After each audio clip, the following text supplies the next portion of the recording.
জীবনের সবচেয়ে বেশি কষ্ট কাউকে বিশ্বাস করে পেয়েছো নাকি কাউকে হারিয়ে? সত্যটা হলো, আমরা কষ্ট পাই শত্রুর কাছ থেকে না, বিশ্বাসের মানুষটার কাছ থেকে। কারণ বিশ্বাস মানে নিজেকে খোলা রেখে দেওয়া। যাকে তুমি বিশ্বাস করো তার কাছে তোমার দুর্বলতা থাকে, তোমার ভয় থাকে, তোমার সীমা থাকে। ভুল মানুষের হাতে বিশ্বাস মানে নিজের অস্ত্র তুলে দেওয়া। কারণ আমরা মানুষ দেখি তার কথায়, কিন্তু মানুষ চেনা উচিত তার কাজে। যে তোমার সামনে ভালো কিন্তু পেছনে আলাদা, সে কখনো নিরাপদ না। বিশ্বাস করাটা অপরাধ না, ভুল মানুষকে বিশ্বাস করা ভুল সিদ্ধান্ত। কিন্তু এই সিদ্ধান্তের জন্য নিজেকে ঘৃণা করো না। তুমি খারাপ না, তুমি শুধু ভালো ছিলে।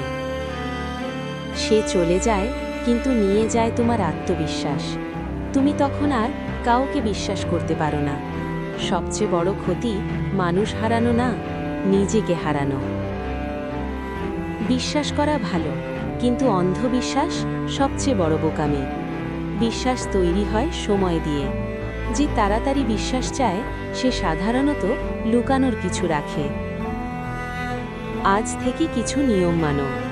কথা নয়, কাজ দেখো। সীমা ঠিক রাখো। সব কথা সবাইকে না, প্রথমে অবজার্ভ করো। বিশ্বাস দাও, কিন্তু ধীরে।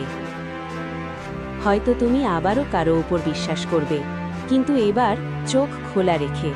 সবাই ক্ষতি করতে আসে না, কিন্তু সবাইকে সুযোগ দেওয়া বুদ্ধিমানের কাজ না।